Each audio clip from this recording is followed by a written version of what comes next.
Back in the early 1980s, I played in wine bars in London. It was a great way of trying out new songs, developing my skills as a singer-songwriter, and of course earning some extra money. Now, most of the time, I was background music, simply adding an ambience to the venue.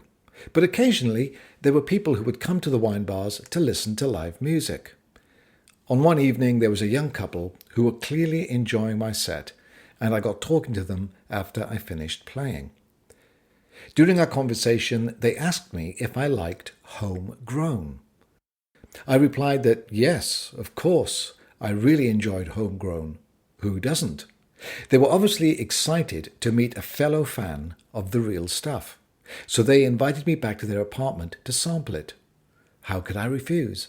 This was a great opportunity to enjoy something unique and tasty and that I really loved. So after I had packed up all my gear and loaded the car, we went back to their apartment. After settling in and making ourselves comfortable, the boyfriend presented me with a beautiful ornate brass container, explaining that the homegrown was inside and that I would be the first to try it.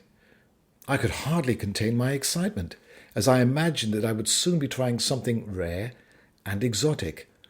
I lifted the lid off the container and was greeted with a very pungent smell, which was not what I was expecting. Also, what was inside was very leafy and unusual.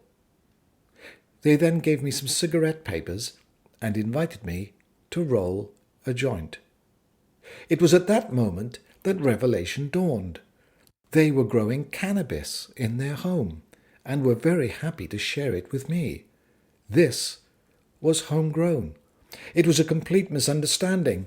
I thought homegrown was referring to an exotic blend of coffee and was expecting to enjoy some freshly brewed Arabica coffee not available in the supermarket. As it happened, I politely declined, explaining my naivety, which must have been a surprise to them. I think I stayed with them a little while longer, not wishing to be impolite, while they became gently mellow and stoned. I have often looked back on that incident, thinking how funny it might have been if the police had raided the apartment. Just imagine it, a worship leader being caught in a drugs bust. So I learned a couple of important things that evening. Number 1, homegrown is cannabis, not coffee. Number 2, maybe it's not a good idea to go back to an apartment with total strangers, even though these were nice people. Thanks for listening to my confession.